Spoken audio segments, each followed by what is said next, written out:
देवरिया की राजनीति में आप काफ़ी सक्रिय हैं। तो देवरिया में एक आप डॉक्टर हैं और डॉक्टर का नज़र जो होता है ना, बीमारी को डायग्नोस करना होता है। तो यहाँ की कौन सी बीमारियाँ डायग्नोस की हैं?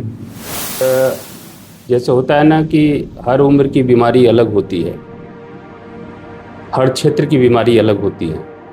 उसी तरह जो समस्याएं हैं, तो शहर की समस्या अलग है। समय के साथ अलग होती हैं। हाँ, समय के साथ भी अलग होती है। तो शहर की समस्या अलग है, ग्रामीण की समस्या अलग है, बुजुर्गों की समस्या अलग है, वयस्कों की समस्या अलग है, तो सारे बच्चों समस्याओं की को समस्या। पहचान कर लिए हैं कि जो देवरिया की मिट्टी है ना, वो भाट मिट्टी की खूबसूरती है। यहाँ नमी सोखने की अपनी एक कला है इस मिट्टी में। इस मिट्टी की बहुत बड़ी खूबसूरती है कि नमी बरकरार रहती है। आपको तो पता ही होगा, आप डॉक्टर हैं। जो मैं हर तरह हाँ। की चीजें हैं सर, फूल ही नहीं है। जैसे आज के टाइम में क्या होता है ना कि एक ऐसा परिवेश बन गया है कि कोई भी सब्जी हो ना तो दूर से आता है। जहाँ जी। जगह नहीं है, लैंड नहीं है, पठार इलाका है, वहां से हमारे लिए खाने की चीजें आ रही हैं। जबकि हमारी मिट्टी इतनी ताकतवर है कि यहाँ सारी उपज हो सकती है। अगर किसानों की स्थिति बेहतर करने के लिए सिर्फ थोड़ी सी कदम बढ़ा दिया जाए, तो मुझे लगता है कि जो बेरोजगारी की दरें हैं ना, जो कमियां हैं, वो अपने आप स्वतः सुलझ जाएंगी इस पूर्वांचल की। ताकि हम प्रोडक्शन के लिए तो उनको प्रेरित करें कि आप उगाइए, लेकिन उगाने के बाद क्या होगा? तो हमें ये भी काम करना होगा कि वो कहाँ उसकी खपत हो रही है, किन किन मार्केट में आपको भेजना है, कौन लोग लेके जाएंगे, और फिर उसके बाद वहाँ से डिमांड जनरेट होगी। तो इन तीनों इस चैन पे का जब काम होगा, तभी मुझे लग रहा है कि किसानों को इसका लाभ में पर्यावरण, नदियों की, वनों की, बाग बगीचों की, उनकी भी रक्षा करनी है, हमें विकास भी करना। इधर उधर से आए होंगे लोग या बाकी, हम सबकी बात पता नहीं कौन विचारधारा को कितना जानता है, लेकिन हमने बड़ा अध्ययन किया है। तो भारतीय जनता पार्टी में ये ऐसी पार्टी है कि जो धर्म कहते हैं ना, धर्म हम लोग तो ठीक है, हम हिंदू धर्म को मानते हैं, लेकिन दीनदयाल जी धर्म से भी ऊपर एक धर्म मानते थे, अर्थात समाज मनुष्य के लिए और मनुष्य समाज के लिए, और दोनों मिलके प्रकृति के लिए और धर्म के लिए। तो मनुष्य, समाज, प्रकृति और धर्म अच्छे दायित्वों का निर्वहन करें। जय हिंद। आप देख रहे हैं अनुराग पॉइंट्स। देवरिया विधानसभा की बात हो और त्रिपाठी जी लोगों का नाम ना हो, ये हो नहीं सकता। ऐसे ही एक शख्सियत हमारे बीच मौजूद हैं, डॉक्टर अभयमणि त्रिपाठी जी। अभयमणि त्रिपाठी जी केजीएमसी जैसे बड़े संस्थानों से पढ़ाई किए हैं, शिक्षा प्राप्त किए हैं, एक अच्छे डॉक्टर रहे हैं, वर्तमान में राजनीति में काफ़ी सक्रिय हैं। तो आइए बिना किसी देरी के डायरेक्ट इनसे सवाल जवाब करते हैं। बहुत बहुत स्वागत है सर। बहुत बहुत धन्यवाद अनुराग जी। कैसे हैं? अच्छे हैं, आप बताएं जी। देवरिया की राजनीति में काफ़ी सक्रिय दिख रहे हैं आप। जी, क्या राज है इसके पीछे का? देखिए, हम लोग देवरिया की मिट्टी में पले बढ़े हैं, और कहते हैं कि कहीं भी आप रहें तो आप बचपन जहाँ बीता होता है, जहाँ पे आप जन्म लेते हैं, जहाँ की मिट्टी में पले बढ़े होते हैं, तो उस मिट्टी से विशेष लगाव होता है। इस मिट्टी की खुशबू, तो उस मिट्टी की खुशबू हम लोगों को जहाँ भी रहे, और लगता है कि इस मिट्टी से हम लोग आगे बढ़े हैं, इसी मिट्टी से इस मुकाम तक पहुँचे हैं। तो हमारा नैतिक दायित्व है, और कुछ इस मिट्टी का भी कर्ज है कि मरने के पहले इस कर्ज को चुका जाएं, इस मिट्टी के लिए कुछ न कुछ अच्छा कर लें। बहुत बड़ी बात बोल दी सर। सर शुरुआत करते हैं, लेकिन शुरुआत करने से पहले मैं कुछ जानकारियाँ लेना चाहूँगा बचपन के बारे में। जैसे है ना, अभी आप केजीएमसी जैसे बड़े संस्थान से आपने पढ़ाई किया है। देखिए, मूलतः तो मैं बताऊं अनुराग जी कि हम लोग केजीएमसी में पढ़ाई लिखाई किए, लेकिन जिस बैकग्राउंड से गए और जिस बचपन में जहाँ पढ़े लिखे, तो ये मैं यहाँ गांव में बरपार, हमारी जो शिक्षा दीक्षा थी वो प्राइमरी में हम लोग पढ़े। वो ऐसा समय था कि उस समय प्राइमरी स्कूलों में बेंच नहीं हुआ करती थी, कुर्सी तो बात की बात है। हम लोग भी वो बोरा, जो खाद वाला जो बोरा होता है बीज वाला, वो लेकर के वो पढ़ाई की। बोरा लेके गए। और मैं, हमारे घर पे भी हमारे बड़े भैया हैं डॉक्टर दिलीप मणि त्रिपाठी, पूर्वांचल के बहुत फेमस यूरो सर्जन हैं। मेरी एक बहन है, इस समय टोरंटो कनाडा में अच्छा कर रही है। तो हम सब लोग उसी प्राइमरी में जाके और बोरा लेके बैठते थे, लेकिन पढ़ाई होती थी। एक घर का भी वातावरण था और शिक्षक भी उस समय पढ़ाते थे। और वहीं प्राइमरी पढ़े, फिर उसके बाद हाई स्कूल तक वहीं गांव के ही विद्यालय में पढ़े। और उसके बाद फिर देवरिया पढ़ाई किए। फिर सीपीएमटी की तैयारी, उस समय सीपीएमटी होती थी, अभी तो नीट है, तो सिलेक्शन हो गया, फिर वहाँ पढ़ाई लिखाई किए।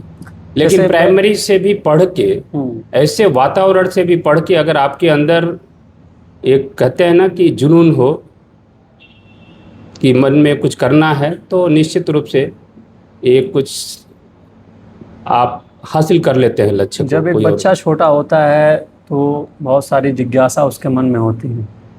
आप गांव से उठ कर के केजीएमसी जैसे बड़े संस्थान, कि मैं इस चीज़ को समझ पा रहा हूँ, जी, वहाँ तक आपने अपनी चीज़ों को पहुँचाया और जा कर के पढ़ाई वहाँ पर आपने पूरी की।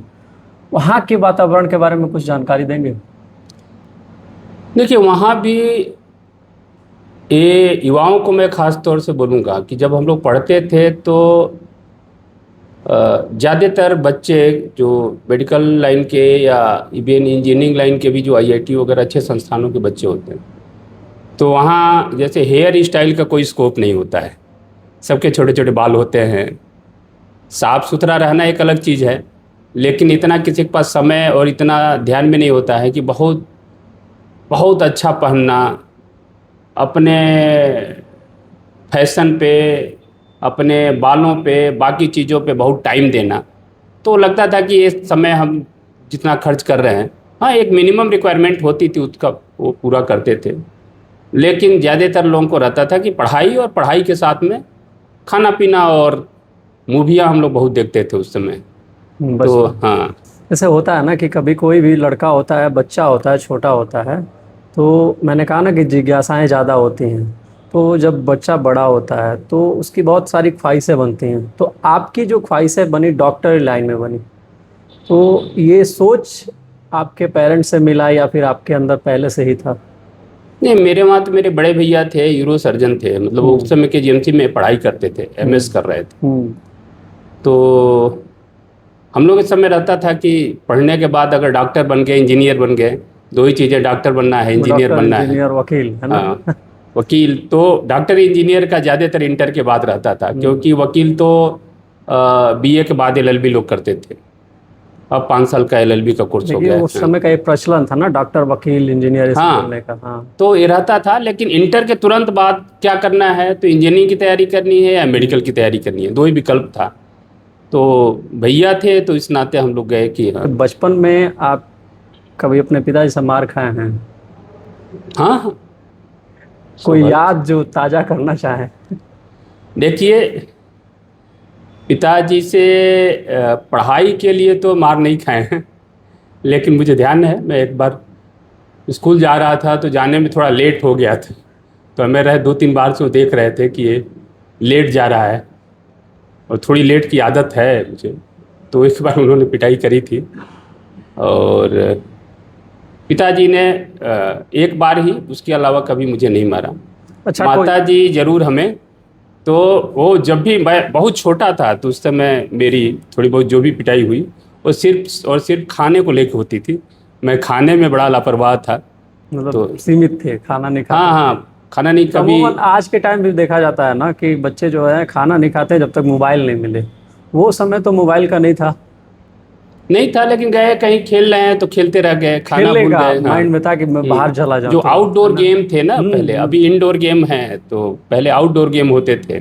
वही दिमाग में तो चल रहा होगा हाँ, कि चलो जल्दी खाना खा लो या फिर निकल जाए। या कहीं खेल रहे हैं तो भूल गए कि खाना खाना है। अच्छा, आपने एक जिक्र किया कि पढ़ाई के लिए कभी आप नहीं मार खाए, जी। तो आप बचपन से ही तेज थे पढ़ने में? पढ़ने में हाँ, एक हम लोगों को लगता था कि जो जिम्मेदारी है पढ़ाई को लेके, मतलब वातावरण ऐसा हाँ, मिला था। वातावरण उस प्रकार का था। फिर अगला सवाल यह है कि चिकित्सा लाइन को छोड़ करके, क्योंकि छोड़ना नहीं कहेंगे, आप मूव कर गए राजनीति में, तो ये मेन जो टर्निंग पॉइंट था ना सर, वो जानना चाहूँगा मैं।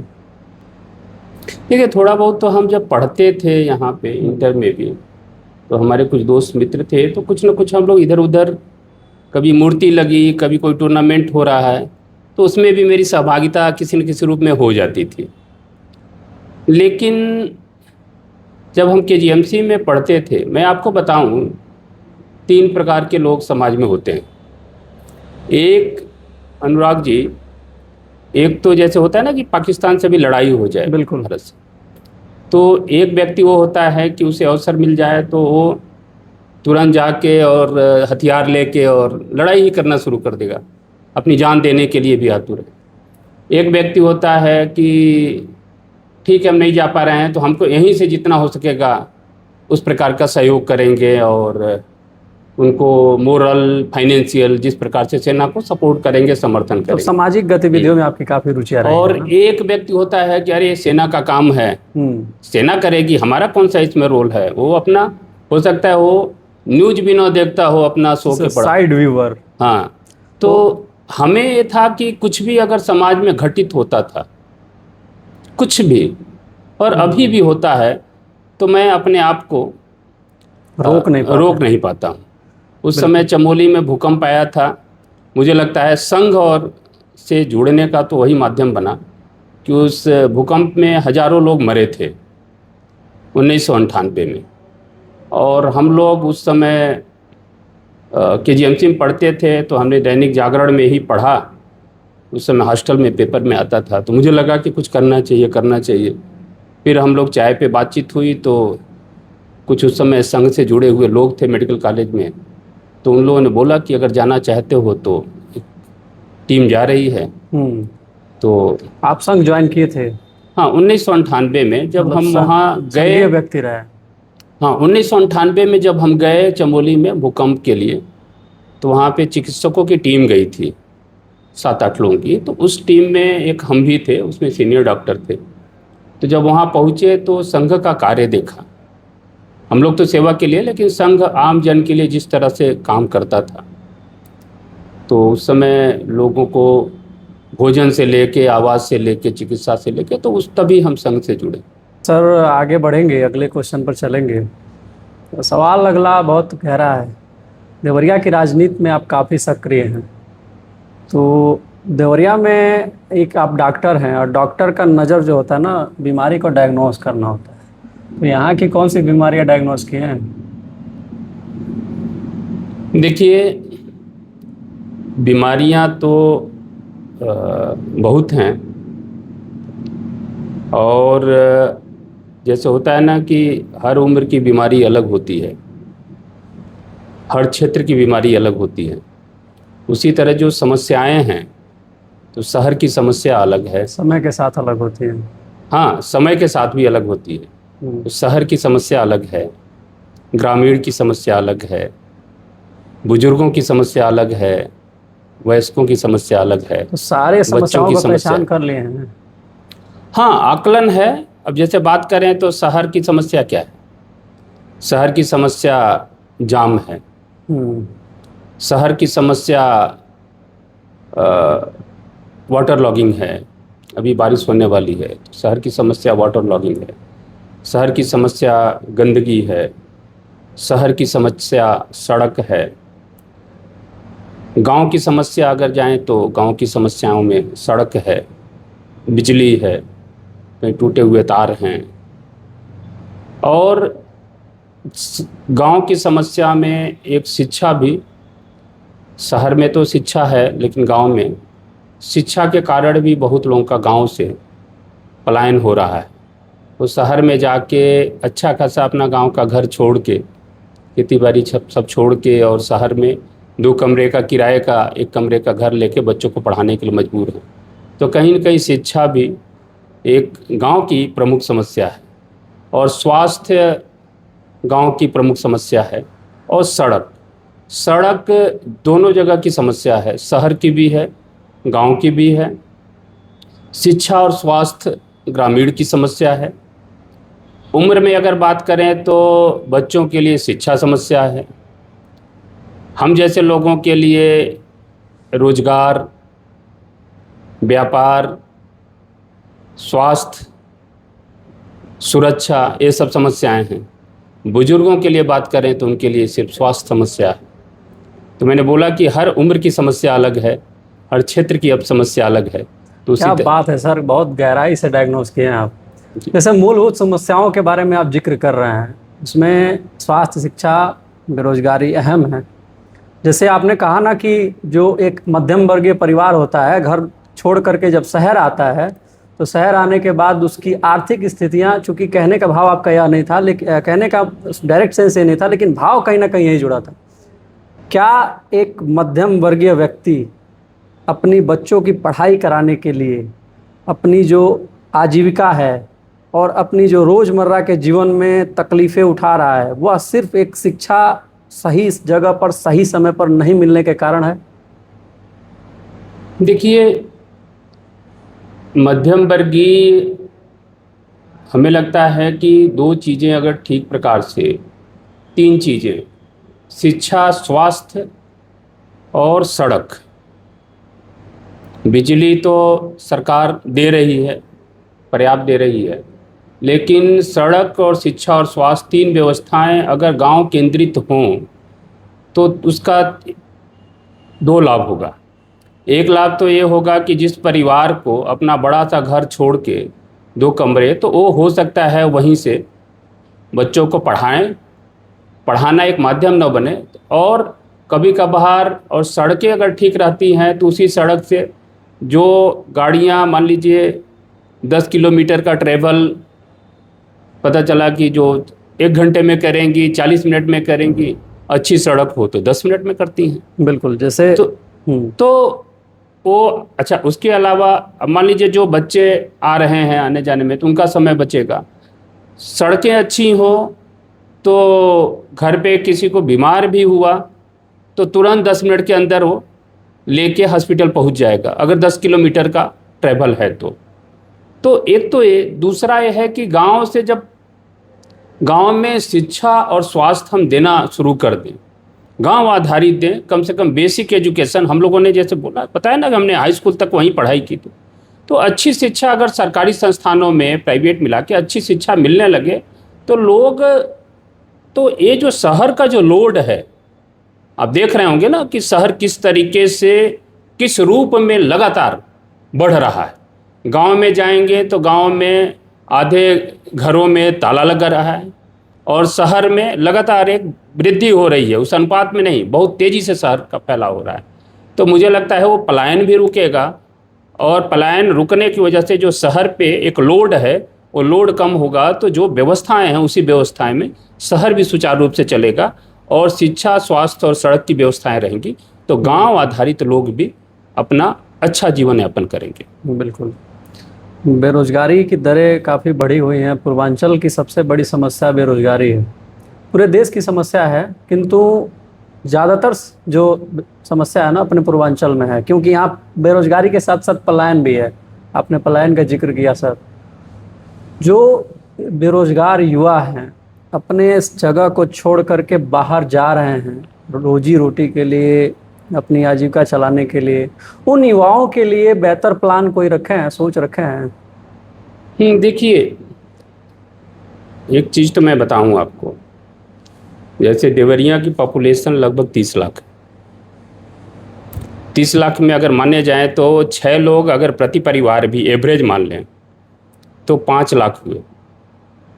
अब देवरिया की, चाहे वो प्राइवेट संस्था हो चाहे गवर्नमेंट संस्था हो, इतनी तो औकात नहीं है कि 5 लाख लोगों को रोजगार दे पाए। श्रीमान, रोजगार के जगह हम सृजन की बात कर रहे हैं, नहीं, तो मैं बड़े बता स्तर पर मिल सकते। नहीं तो अनुराग जी, तो अब 5 लाख लोग करेंगे क्या?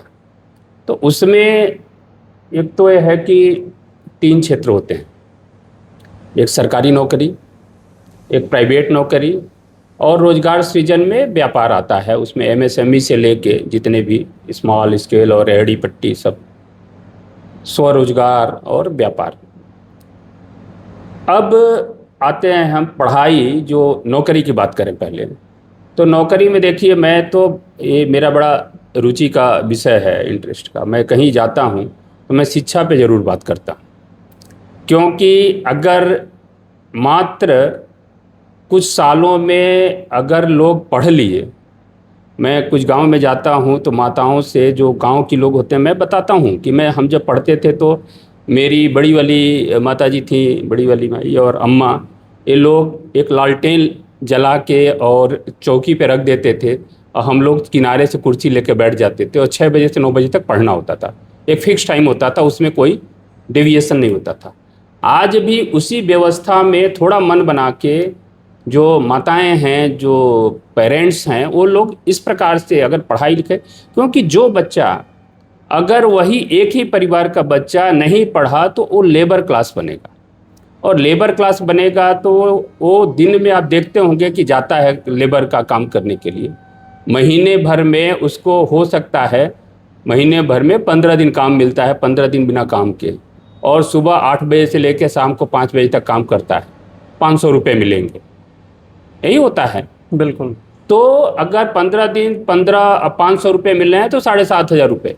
काम कितना है, परिश्रम कितना है, लेकिन उसी का भाई है अगर कोई और उसने पढ़ाई कर ली, अच्छी एजुकेशन कर ली, तो हम नहीं कह रहे हैं कि डॉक्टर बन जाए, इंजीनियर या अधिकारी, लेकिन एक बेसिक एजुकेशन भी ठीक ठाक एजुकेशन होगा तो उस एजुकेशन के साथ वो लेबरगिरी नहीं करेगा, तो वो उसका उससे कम समय में उससे दुगुना तिगुना अर्निंग होगी और बेहतर लाइफ स्टाइल होगा, नो डाउट। उसमें भी एक, अब ये तो पढ़ाई है कि बहुत आवश्यक है, अगर पढ़ाई करेंगे तो आप लेबर क्लास से, उसके अलावा अब जैसे लेबर में भी मान लीजिए कोई 10वीं पास है, 12वीं पास है, थोड़ा सा टेक्निकल, बहुत सारे सेंटर हैं आजकल, अब देखेंगे तो टेक्निकल एजुकेशन जो ITI हैं, पॉलिटेक्निक हैं, या बहुत इस प्रकार के, कुछ नहीं तो मतलब कार्य करने वाला व्यक्ति हो, थोड़ा पढ़ा लिखा हो, थोड़ा स्किल्ड हो, तो उसे करने के लिए बहुत है।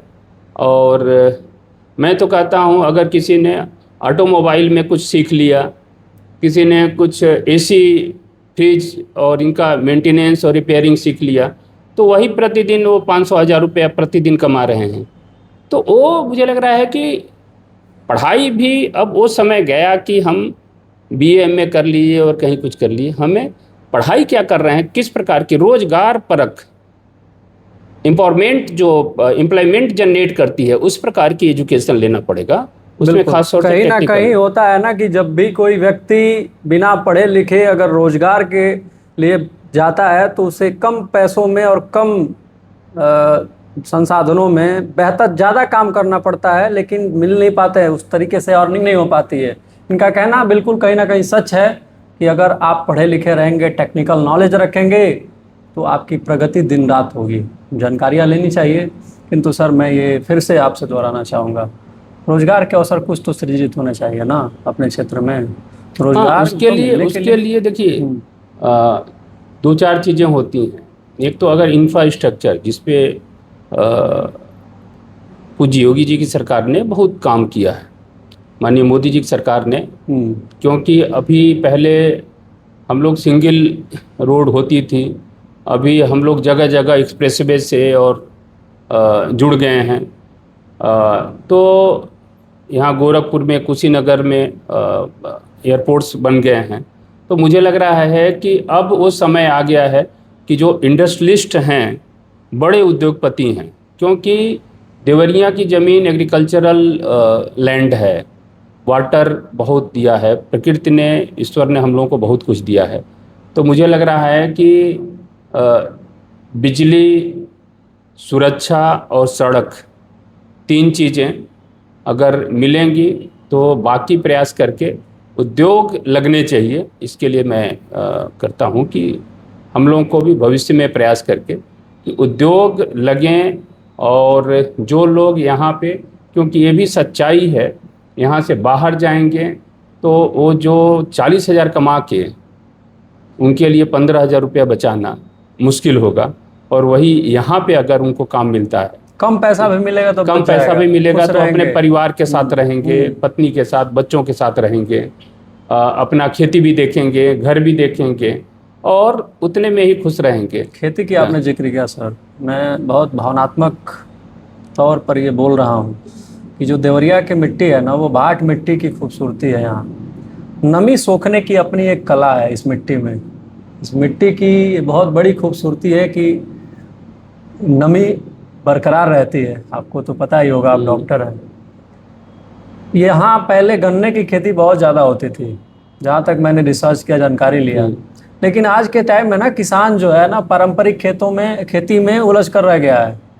वो गन्ना की खेती करना, जो जिससे आमदनी बढ़ेगी, जो माली हालात सुधार होती है ना, वो खेती करना किसान कहीं ना कहीं बंद कर दिया है। चीनी मिलें बंद हो गई, जो बिक्री के संसाधन थे ठप हो गए। तो इनको बढ़ावा देने के लिए, यानी कृषि संबंधित किसानों की माली हालात में सुधार आ सके, इन पर क्या पहल करेंगे अगर मौका मिलता है तो? देखिए अनुराग जी, गन्ना मिल तो और एक बहुत बड़ी पहचान थी देवरिया की। और हम लोग जब पढ़ते थे तो उस समय आई थिंक क्लास 8th में ये पढ़े थे कि उस समय देवरिया कुशीनगर एक ही होते थे। तो सर्वाधिक चीनी मिलें कहाँ हैं, तो देवरिया में 17 चीनी मिलें होती थी। अब वो धीरे धीरे सब बंद हुई, बैतालपुर, गौरी बाजार, देवरिया। हम लोग भविष्य में होंगे तो निश्चित रूप से ये एक सरकार की योजना है, उस पर प्रयास कर लेंगे, अपना जो भूमिका है उस भूमिका का निर्वहन करेंगे। लेकिन कहाँ से क्या समस्याएं हैं, इस पे अभी से मेरे लिए कुछ कह पाना। बिल्कुल, मैं चीनी मिलों पे चर्चाएं ज़्यादा नहीं करूंगा, क्योंकि मैं भी कहीं ना कहीं चीज़ें समझ रहा हूँ। देखिए, चीनी मिलें जो हैं आज के टाइम में, छोटी छोटी फैक्ट्रियाँ चीनी बनाने के लिए कैपेबल हो गई हैं। तो बड़े जो चीनी मिल हुआ करते थे वो पुराने समय की बात है। किंतु जो रोजगार के अन्य संसाधन है, यानी किसान की माली हालत में सुधार करने की मैं बात किया, गन्ना की ही नहीं और भी बहुत सारी उपज हैं। किसानों की एक जो जीविका चलाने का संसाधन बनता है कि खेती पर ही आधारित रहते हैं वो। तो उनको उनकी माली हालत में सुधार के लिए सर चाहेंगे कि कुछ प्लान जो रखे हैं आप बताएं। नहीं, उस पर मैं ईमानदारी से बताऊं, मैंने अभी बहुत अध्ययन नहीं किया है। लेकिन हाँ, ये निश्चित रूप से कि किसान की पहले की जो मैं देखता था कि वो अपने खाने पीने का एक, जैसे अगर किसी के पास 3 बीघा खेत है तो उसमें 1 बीघा वो रख लेते थे कि ये इससे हम गेहूँ और चावल का वो करेंगे, जिससे हमारे घर का खाना पीना हो जाए। बाकी 2 बीघे में वो लोग गन्ना उगाते थे। अभी उसी प्रकार से मुझे लग रहा है कि इस तरीके की कि गेहूँ चावल के अलावा भी कैश क्रॉप्स जो हैं उन पे थोड़ा काम करना। अब कैश क्रॉप्स में आप कहें तो वेजिटेबल्स भी होते हैं, बिल्कुल बिल्कुल, फ्लावर्स की, ऑर्गेनिक खेती आ जाती है। ऑर्गेनिक खेती आ जाती है। ऑर्गेनिक का बहुत बड़ा प्रचलन है, उसकी थोड़ी ब्रांडिंग करके उस पर थोड़ा वर्क करके, क्योंकि वो अब समाज तो पूरा परिवर्तित हो रहा है। अब आज की डेट में जो ऑर्गेनिक मतलब पहले जो गोबर की खाद होती थी उसी, तो अब उससे निकली हुई चीज़ें अगर कहीं बताते हैं तो भले ही वो कोई चीज़ 10 रुपये के बजाय वो 50 रुपये की हो, लोग बड़े प्रसन्नता से खरीदते हैं कि ऑर्गेनिक। तो मुझे लग रहा है ऑर्गेनिक खेती पे फ्लावर्स का बड़ा उपयोग आजकल हो रहा है। तो मैं बहुत सारे डिस्ट्रिक्ट्स में देख रहा हूँ कि वो फूलों की खेती होती है, और फूलों की उपयोगिता आपको भी पता होगा कि डेकोरेशन से लेके और बहुत सारी चीज़ों में हर तरह की चीज़ें हैं सर, फूल ही नहीं है। जैसे आज के टाइम में क्या होता है ना कि एक ऐसा परिवेश बन गया है कि कोई भी सब्जी हो ना तो दूर से आता है, जहाँ जगह नहीं है, लैंड नहीं है, पठार इलाका है, वहां से हमारे लिए खाने की चीजें आ रही हैं। जबकि हमारी मिट्टी इतनी ताकतवर है कि यहाँ सारी उपज हो सकती है। अगर किसानों की स्थिति बेहतर करने के लिए सिर्फ थोड़ी सी कदम बढ़ा दिया जाए तो मुझे लगता है कि जो बेरोजगारी की दरें हैं ना, जो कमियां हैं, वो अपने आप स्वतः सुलझ जाएंगी इस पूर्वांचल की। देखिए, थोड़ा उस पर वर्क करना। देखिए, 3 चीज़ें होती हैं, प्रोडक्शन मतलब डिमांड, प्रोडक्शन, कंजप्शन। बिल्कुल। तो अगर प्रोडक्शन तो हो गया, अब हमने पैदा कर दिया, अब फिर इसका क्या होगा? तो इसका क्या होगा? तो कंजम्पशन अगर कहीं हो रहा है, तो अगर उसकी खपत कहीं हो रही है, उत्पादन हुआ, खपत हो रही है, तो डिमांड क्रिएट होगी। बिल्कुल सर, यही तो मैं चाह रहा था कि आप इसी बोले। सिस्टम को, इसी चीज को, इस चैन को मेंटेन बनाया करना जाए होगा बेहतर। कि हम प्रोडक्शन के लिए तो उनको प्रेरित करें कि आप उगाइए, लेकिन उगाने के बाद क्या होगा, तो हमें ये भी काम करना होगा कि वो कहाँ उसकी खपत हो रही है, किन किन मार्केट में आपको भेजना है, कौन लोग लेके जाएंगे, और फिर उसके बाद वहाँ से डिमांड जनरेट होगी। तो इन तीनों, इस चैन पे का जब काम होगा, तभी मुझे लग रहा है कि किसानों को इसका लाभ। कृषि एक उद्योग से जुड़ा हुआ पेशा कार्य होता है। कृषि उद्योग दोनों मिक्स कॉम्बिनेशन है, जैसे डिमांड सप्लाई प्रोडक्शन सर आपने कहा। तो ये दूरदर्शिता सोच है आपकी कि आप उपज के साथ साथ उसकी खपत की भी बात कर रहे हैं। तो क्या इस पर पहल करेंगे अगर मौका मिलता है तो? हाँ, निश्चित करेंगे, जिससे हमारे किसानों को, हमारे वहाँ तो आज भी हम लोग अपनी खेती खुद ही करवाते हैं। जी। हमारे वहाँ जैसे वो बटाई और वो नहीं दी जाती है, चाचा जी हैं करवाते हैं। तो हम लोग, पता है, हम लोग बचपन में खेती बहुत कराए हैं। खेती का ऐसा कोई काम नहीं है जो बचपन में हमने न किया हो, सब कुछ किया है। मतलब को नारी कोड़ने से लेके तो छोटे छोटे काम भी कभी कभार। खेती में भी हाँ, आपने हाँ, वो योगदान बीज दिया है। और खाद फेंकना, पानी चलवाना, ये सब देखना, तो उस खेती किया है। तो मेरा इंटरेस्ट है उसमें भी।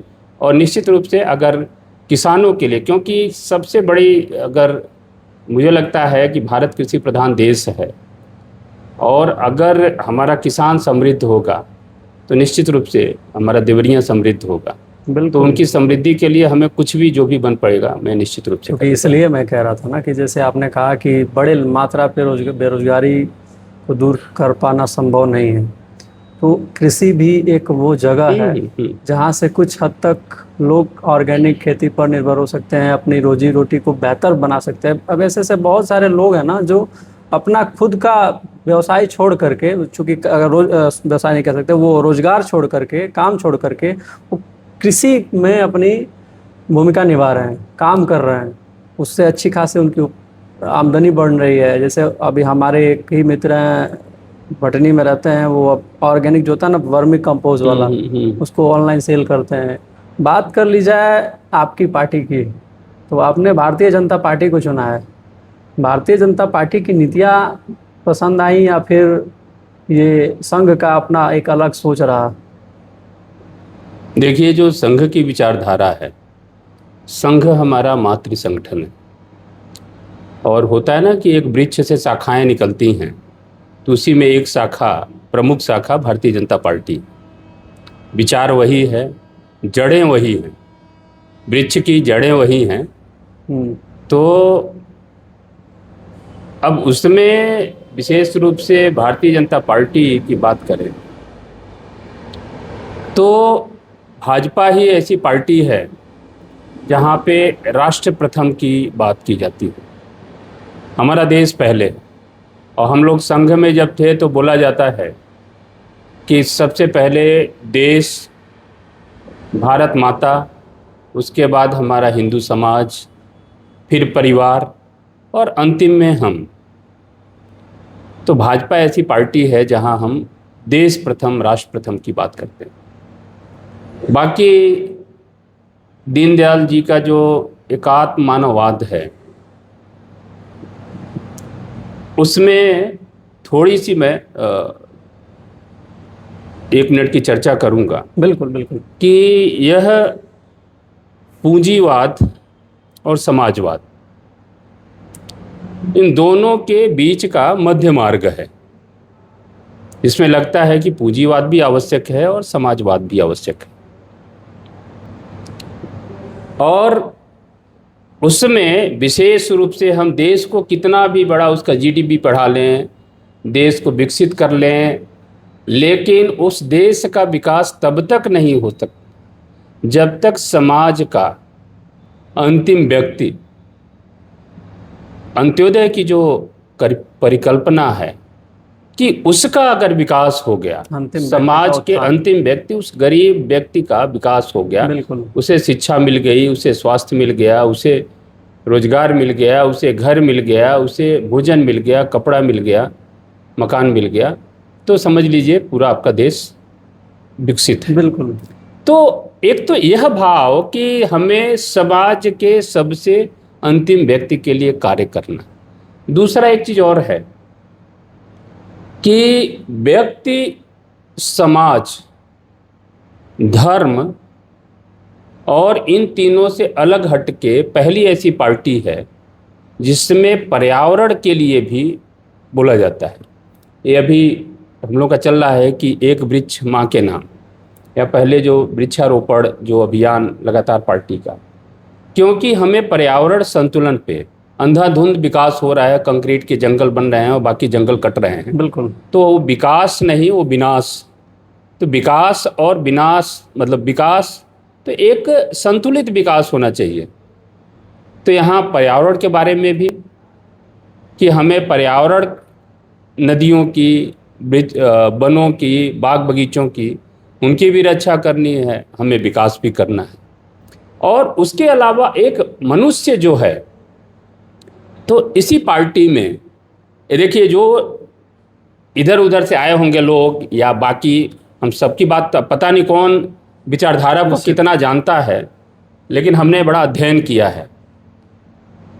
तो भारतीय जनता पार्टी में ये ऐसी पार्टी है कि जो धर्म कहते हैं ना, धर्म, हम लोग तो ठीक है, हम हिंदू धर्म को मानते हैं, लेकिन दीनदयाल जी धर्म से भी ऊपर एक धर्म मानते थे। उनकी परिकल्पना थी, वो मानव धर्म था। बिल्कुल। कि अगर आप धार्मिक हैं, ये बहुत अच्छी बात है, लेकिन अगर मानव धर्म निभाते हैं तो उससे भी अच्छी बात है मनुष्यता आपके अंदर होना चाहिए। आप एक समाज को मनुष्य के प्रति, जैसे समाज भी उस प्रकार का हो, हम उस समाज की परिकल्पना करते हैं कि समाज, अगर कोई पीड़ित व्यक्ति हो तो उसके साथ समाज खड़ा रहे। बिल्कुल। और उसी तरह मनुष्य अगर उस समाज में हम रह रहे हैं तो हमारा भी उस समाज के प्रति जवाबदेही है, जिम्मेदारी है। अर्थात समाज मनुष्य के लिए और मनुष्य समाज के लिए, और दोनों मिलके प्रकृति के लिए और धर्म के लिए। तो मनुष्य, समाज, प्रकृति और धर्म, अच्छे दायित्वों का निर्वहन करें, ये सभी मिलके तो तभी एक संतुलित विकास होगा। नहीं तो एक इधर आ रहा है कि आप देख रहे होंगे, कभी हम लोग दिल्ली में देखते थे AQI इंडेक्स, बिल्कुल। आज अपने क्षेत्र में, अपने देवरिया में भी अभी नापेंगे ना, तो वो भी जो हो सकता है डेंजरस जोन में हो, या कम से कम जो रिक्वायरमेंट है उससे ऊपर ही होगा। बिल्कुल। तो उसका जो खामियाजा, संतुलन की जिक्र कर रहे हैं आप, बहुत बड़ी बात बोल रहे हैं। इस गहराई को आप नापिएगा तो शायद कुछ अलग ही लेवल मिलेगा। संतुलित होना, संतुलन बनाए रखना, समाज को सौहार्दपूर्ण बनाना बहुत मुश्किल कार्य है, लेकिन अगर स्ट्रैटेजी, विज़न, सोच अच्छी हो तो निश्चित ही पंडित दीनदयाल उपाध्याय जी के एक पद चिन्हों पर चलकर बेहतर किया जा सकता है। पूंजीवाद और समाजवाद और राजनीति की आपने जिक्र किया, आप तो डॉक्टरी लाइन में, ये राजनीति वाला कहाँ से पढ़ ली? देखिए, राजनीति बहुत गहन अध्ययन करके रखे हैं। नहीं, देखिए क्या है कि मैं बताऊं आपको, हम डॉक्टर हैं अगर, या कोई भी डॉक्टर हैं, तो आजकल तो डॉक्टर में भी अलग अलग स्पेशलिटी बढ़ जाती है। हम एक बीमारी की का इलाज कर सकते हैं, लेकिन बीमारियां तो बहुत हैं, शरीर के अलावा भी, शरीर के अलावा भी समस्याएं शिक्षा में भी हैं, समस्याएं स्वास्थ्य में भी हैं, समस्याएं सड़कों में भी हैं, समस्याएं सुरक्षा में भी हैं। समाज के जिस ओर, जिस वर्ग की ओर देखेंगे तो उस ओर समस्या ही समस्या है। और मुझे लग रहा है कि अगर कोई राजनीतिक व्यक्ति मन में यह ध्येय ले, यह उद्देश्य रखता है कि मुझे समस्याओं का निराकरण करना है, उनका निदान करना है और ईमानदारी से करना है, उसमें मुझे अपना स्वयं का स्वहित नहीं देखना है, स्वयं का स्वार्थ नहीं देखना है, तो मुझे लग रहा है कि राजनीति से अच्छा प्लेटफार्म समाज सेवा के लिए कुछ नहीं। सर, आप बेधड़क कितनी समस्याओं को गिनवा रहे हैं। क्या आपकी पार्टी इस देश में सत्ता में नहीं है? भारतीय जनता पार्टी, मेरे कहने का मतलब है कि सत्ता में है ना, तो आप ही की तो पार्टी है ना, समस्या फिर क्यों गिनवा रहे हैं आप? देखिए, समस्याएं पहले ज़्यादा थी और समस्याओं का समाधान भी हो रहा है। देश के समक्ष जितनी वैश्विक स्तर पे जाएंगे तो पहले भारत की छवि क्या थी, आज भारत की छवि क्या है। पहले हम लोग इकोनॉमिक्स मैंने आर्थिक सर्वे में हम लोग किस रैंक पे थे, आज क्या हैं। तो जो देश की समस्याएं हैं वह तो मोदी जी ने उसका निराकरण किया है और लगभग समस्याएं खत्म हुई हैं। पाकिस्तान की स्थिति क्या है, 370 की समाप्ति हो गई, राम मंदिर बन गया। तो ये सब समस्याएं जो राष्ट्रीय स्तर पे वैश्विक स्तर पे थी, उनका समाधान तो मोदी जी ने निकाला। प्रदेश में भी जो समस्याएं, उत्तर प्रदेश एक बीमारू राज्य होता था, बहुत खराब प्रदेशों में उत्तर प्रदेश की गिनती होती थी। आज उत्तर प्रदेश हर दृष्टि से, वो चाहे आर्थिक पक्ष देखें, चाहे इंफ्रास्ट्रक्चर देखें, चाहे स्वास्थ्य, शिक्षा, तो और सबसे बड़ी जो सुरक्षा का एक बोध है माताओं बहनों को, तो और अपराधियों के अंदर एक डर का भाव, तो यह सब चीज़ें, कानून व्यवस्था का, तो वो मोदी जी ने देश के लिए, योगी जी ने प्रदेश के लिए, लेकिन देवरिया के लिए कौन करेगा। तो देवरिया के लिए, अब देवरिया विधानसभा की अगर बात करें, हम तो विधानसभा की राजनीति करते हैं, तो देवरिया विधानसभा में मैं पिछले सालों से, मतलब 2008 से लगातार मैं 7 से क्षेत्र में घूम रहा हूँ। संगठन में तो मुझे 28 साल हो गया, लेकिन 20 साल से मैं गांव-गांव में जा रहा हूँ। जो स्थितियाँ पहले थीं, अब सड़कें, मैंने बताया कि एक बहुत बड़ा मुद्दा सड़क है, सड़कें बनती हैं। तो मतलब आपके कहने का मतलब सर ये है कि जो स्थानीय स्तर पर सुधार होने चाहिए उस लेवल का नहीं हुए हैं। जैसे देखिए, नेतृत्व तो मैंने बताया ना कि प्रदेश को योगी जी ठीक करेंगे, देश को मोदी जी ठीक करेंगे, लेकिन एक विधानसभा को, अब गांव को ठीक करना है तो ग्राम प्रधान को ठीक होना हो, विधानसभा को ठीक करना है तो विधायक को ठीक करना हो। तो सबकी अपनी अपनी जिम्मेदारी है, सबकी अपनी अपनी जवाबदेही। लीडरशिप की बात कर रहे हैं, लोकल लीडरशिप कहते हैं इसको ना, उसकी बात कर रहे हैं जी। तो ओवरऑल कहने का सेंस है कि प्रदेश स्तर पर, केंद्र स्तर पर चीज़ें ठीक हैं, स्थानीय स्तर पर चीज़ों को सुधार करने की आवश्यकता है। आगे बढ़ते हैं। समस्याओं की जिक्र हो रही है, तो समस्याओं में प्रमुखता के आधार पर एक समस्या मुझे दिखती है और आए दिन विपक्ष सवाल उठाता रहता है, CHC PHC। तो CHCs PHCs हैं, इनकी कायाकल्प बेहतर हो, जो पुराने CHC PHCs हैं उनकी अच्छे से संचालन हो, इस पर कुछ कहेंगे? देखिए, पहले में और अब में निश्चित रूप से सुधार हुआ है। PHC पे, CHC पे, डिस्ट्रिक्ट हॉस्पिटल पे, मेडिकल कॉलेज पे, उनकी साफ़ सफाई, उनकी व्यवस्थाएं। अभी मेडिकल कॉलेज में भी आता है कि सेम डे इन्वेस्टिगेशंस रिपोर्ट्स वगैरह मिल जाती हैं।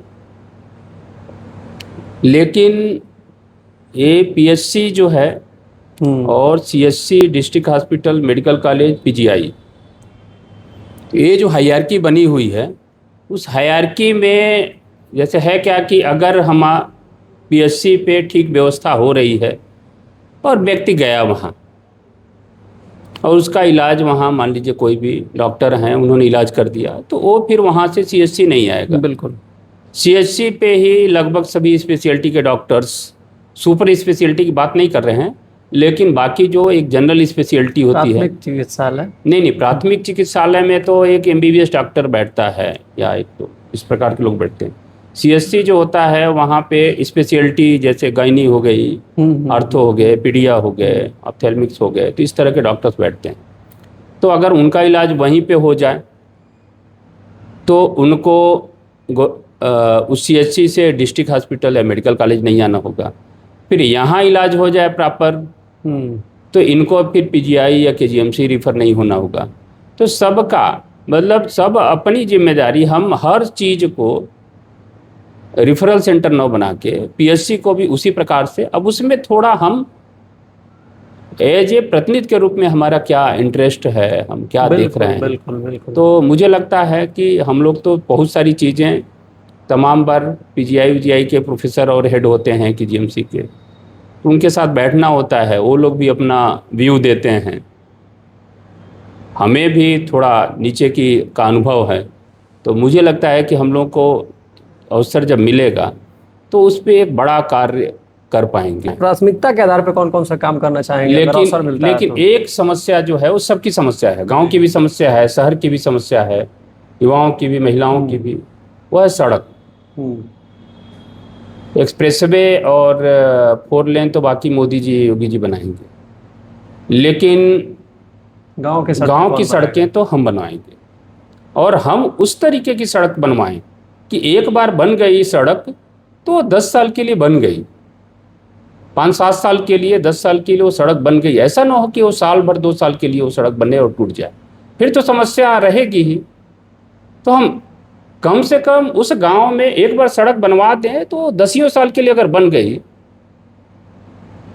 अगर ठीक प्रकार से बने, तो उसके बाद वो अस्थाई सड़क बनी, अस्थाई विकास हुआ, तो उनके लिए फिर वो समस्या, कुछ एक समस्या का समाधान हुआ, फिर उनके लिए शिक्षा समस्या रहेगी, स्वास्थ्य रहेगा, कुछ और समस्या रहेगी, बिजली रहेगी, उसका समाधान होगा। यानी आपके कहने का मतलब है कि जो रोड आउट ऑफ मेंटेनेंस चली जाती हैं, यानी उस वक्त तक वो मेंटेनेंस करने की जरूरत ना पड़े। 10 साल यानी 5 साल के बाद से आउट ऑफ मेंटेनेंस चली जाती हैं, संभवतः 5 से 10 साल का एक समय होता है, रोड बनता है ठेकेदार, तो वो एक प्रोसेस होता है कि आउट ऑफ मेंटेनेंस चली जाती है। देखिए, मुझे लग रहा है वो ना जाए, थोड़ा ईमानदारी से काम करना पड़ेगा, लंबा चले, ईमानदारी से। जी, मैंने बोला ना कि अगर सभी को ईमानदारी से हम अपना घर बनाते हैं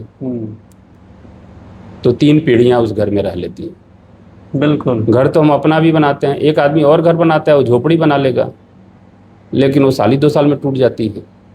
हम अस्थाई विकास करें, तत्कालीन व्यवस्थाओं से बेहतर है अस्थाई व्यवस्था, अस्थाई विकास करें। चलिए, बिल्कुल। अंतिम में आपसे जानना चाहूँगा कि देवरिया की राजनीति को आप किस नज़र से देखते हैं? पूरे देवरिया जिले की बात कर रहा हूँ मैं।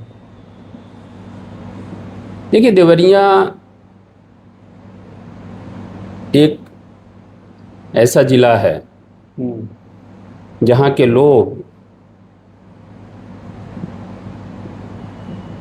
बहुत भावनात्मक लोग होते हैं और हृदय से जुड़ने वाले लोग होते हैं, और मुझे लगता है उन पे जब भी, क्योंकि मैं देखता हूँ बहुत सारे ऐसे लोग हैं, मैंने किसी के लिए 1 कदम चला तो मेरे लिए वो 4 कदम चलने के लिए तैयार रहते हैं।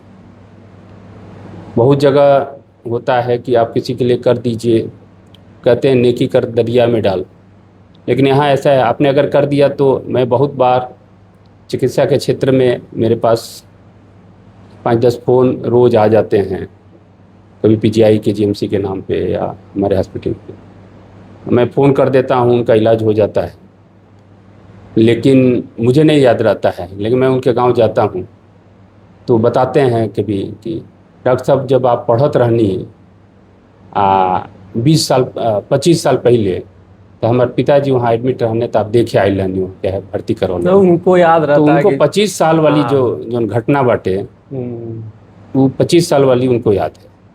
तो वो लोग भावनात्मक लोग हैं, लेकिन हाँ, सबकी एक नज़र है। इनको लगता है कि इसी प्रदेश में तमाम ज़िले हैं, नोएडा, बुलंदशहर, मेरठ, इस तरह से ज़िले हैं जो विकास कर रहे हैं, लखनऊ, बाराबंकी कर रहे हैं, गोरखपुर कर रहा है, तो हमारा देवरिया भी विकास करना चाहिए। इस बार बाबा का कमल खिलेगा या अखिलेश यादव जी की साइकिल चलेगी? मतलब पूरे देवरिया जिला की बात कर रहे हैं, अधिकतम किसका आंकड़ा रहेगा आपके मत से? देखिए, अधिकतम आंकड़ा भारतीय जनता पार्टी का रहेगा, कमल खिलाएंगे, कमल खिलाएंगे। विपक्ष की भूमिका अक्सर इस बात पर निर्भर रहती है कि भ्रष्टाचार, तोड़ फोड़, 50 तरह की दिक्कतें सब गिनवाते हैं लोग कि तोड़ फोड़ का मतलब यह है कि घर तोड़े जाते हैं, तमाम तरह की बातें, भ्रष्टाचार का कहते हैं। अभी राम मंदिर का भी मुद्दा उठा हुआ है, तमाम तरह की चीजें हैं। विपक्ष की राजनीति को आप क्या समझते हैं? देखिए, विपक्ष हमेशा नकारात्मक राजनीति करता है, हम्म। और जब तक आप नकारात्मक राजनीति करते रहेंगे तब तक आपका कोई भविष्य नहीं। हम्म। आप सकारात्मक राजनीति करिए, आप एक सकारात्मक विपक्ष की भूमिका में रहिए, अच्छा करिए और संघर्ष करिए। विपक्ष कहता रहता है कि चुनावी एजेंसियों को हाईजैक किया गया है भारतीय जनता पार्टी के द्वारा, इस पर क्या कहेंगे? देखिए, विपक्ष, अब अखिलेश जी, हमारे वहाँ भारतीय जनता पार्टी 24 घंटे 12 महीने काम करने वाली पार्टी है, और वो एक कमरे में बैठ के एसी में, और वहाँ से ट्विटर और बाकी चीज़ें, तो अब उन्हें कार्यकर्ताओं को यह तो बता नहीं पाएंगे कि हम संघर्ष नहीं किए, हम नीचे जाके हमने चौराहे चौराहे गांव गली पे संघर्ष नहीं किया, वो तो बताएंगे नहीं। नकारात्मक राजनीति करेंगे तो उनको अपनी कमियां छुपाने के लिए कहीं ना कहीं, जैसे कुछ न कुछ आरोप लगाना है तो उसमें एक आरोप लगा देते हैं। अब वही है कि वही ईवीएम से कहीं कांग्रेस जीत जाती है, कहीं और पार्टियां जीत जाती हैं। लेकिन देखा गया है ना कि 2024 के चुनाव के बाद ये मामला थम गया है। यानी जो आंकड़े भारतीय जनता पार्टी के पक्ष में कम आए, यानी संख्या कम मिली सीटों की, तो ये बातें वहीं की वहीं ठप हो गई कि नहीं ईवीएम। मैंने बताया ना, देखिए वो है क्या कि जो अपने अनुसार जब होगा तो ईवीएम ठीक रहती है वो परिणाम पे, और जब उनको लगता है कि हम हार गए तो क्यों हार गए, तो कार्यकर्ता को तो ये नहीं बताएंगे ना कि हमने नकारात्मक विपक्ष की भूमिका निभाई, हमने संघर्ष नहीं किया, हम जन जन तक पहुँचे नहीं, हम बाकी काम नहीं किए, सकारात्मक विपक्ष की भूमिका नहीं निभाए। हमें नहीं बोलेंगे, हमें बोलेंगे कि ईवीएम हैक हो गई। अच्छा, नरेंद्र मोदी जी और योगी आदित्यनाथ जी से अब तक आपने क्या सीखा? नरेंद्र मोदी जी से और आदित्यनाथ योगी जी से आपने क्या सीखा है? देखिए, दोनों लोग, उनका विचार, उनकी कर्मठता, उनका देश प्रदेश और समाज के प्रति उनका रवैया और उनका दूरदर्शी होना, ये बहुत कुछ है जिसको मतलब हमें लगता है हमने भी सीखा है और प्रत्येक कार्यकर्ता को सीखना आप चाहिए। दोनों लोगों से मिले हैं, जी, सामने से मुलाकात आपकी हुई है। आदित्यनाथ योगी जी से भी आप मिले हैं, कुछ खास चर्चाएं हुई हैं?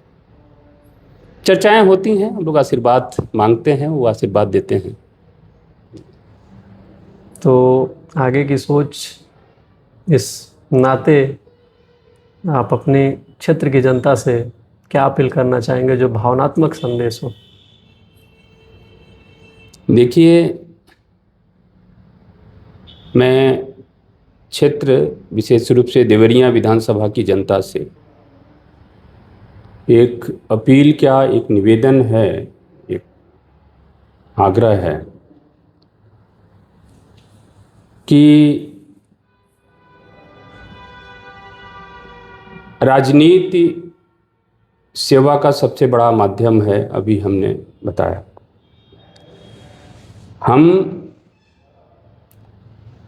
मेरा पूरा जीवन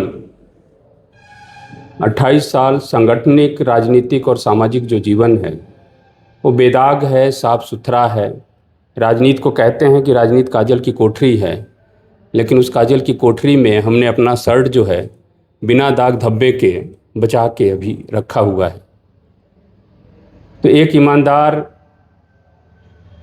प्रत्याशी के रूप में, ईमानदार व्यक्तित्व के रूप में, योग्यता की हमने बात की। हम पढ़ लिख के डॉक्टर तो हो गए, पढ़ लिख के हम इंजीनियर हो जाएंगे, पढ़ लिख के हम आईएएस हो जाएंगे, आईपीएस हो जाएंगे, अधिकारी हो जाएंगे, लेकिन अगर ग्राम प्रधानी का भी चुनाव लड़ना हो, सभासदी का भी लड़ना हो, तो हमें सहयोग की आवश्यकता है। यह ऐसा क्षेत्र है कि बिना सहयोग के संभव नहीं। तो हम तो विधानसभा की तैयारी कर रहे हैं। और मैंने बहुत त्याग किया है, ये मेरा पार्टी का नेतृत्व भी जानता है।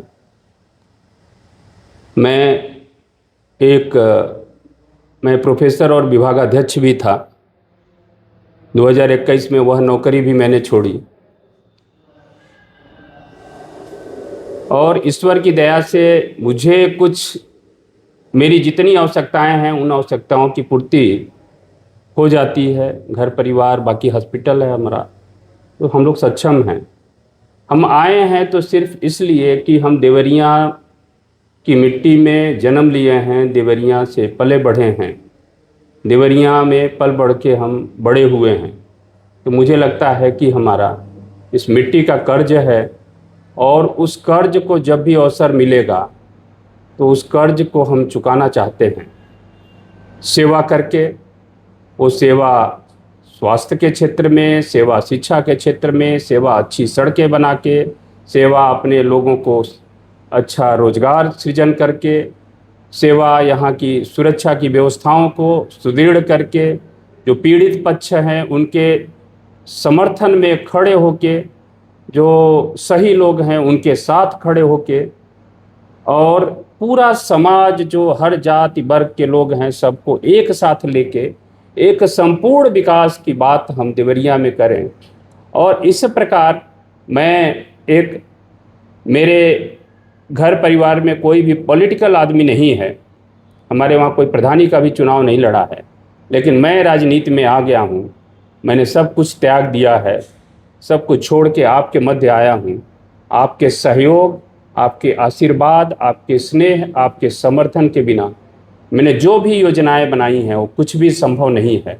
तो मैं सभी से उम्मीद करूंगा कि निश्चित रूप से हम देवरिया के लिए कुछ अच्छा करने का मेरे मन में जो जज्बा है उसको आप सभी का प्यार, स्नेह, समर्थन और सहयोग, आशीर्वाद मिले। इन्हीं उम्मीदों के साथ मैं आपके बीच में आया हूँ और यही मुझे कहना था। बहुत बहुत धन्यवाद सर, आपने वाकई वाकपटुता के साथ अपने शब्दों को पिरोया है। आप देख रहे थे डॉक्टर अभय मणि त्रिपाठी जी को, इनकी मंतव्यों को सुन रहे थे। भविष्य में क्या होगा मुझे नहीं पता, सभी को नहीं पता है, किंतु आम जनमानस बेहतर करना जानती है, बेहतर जनप्रतिनिधि चुनना जानती है। आपका अधिकार है, आपकी विचार क्या हैं आप हमें कमेंट करके ज़रूर बताइएगा। चैनल को फॉलो कर लीजिए। हमारी चर्चाएं अभी और भी हो सकती थी, किंतु समय बहुत ज़्यादा होते जा रहा है। मैं मिलूंगा इनसे पुनः आपकी सवालों को लेकर। इस बार सवाल मेरे और क्षेत्र के रिसर्च पर नहीं होंगे, इस बार सवाल आपके होंगे। आप कमेंट करके बताइए कि इनसे क्या पूछना चाहिए। मैं हाजिर होऊंगा पुनः 3 महीने बाद। धन्यवाद, मिलते हैं किसी एक नए वीडियो में। बहुत बहुत आभार आप सभी का। सभी को बहुत बहुत प्रणाम, धन्यवाद।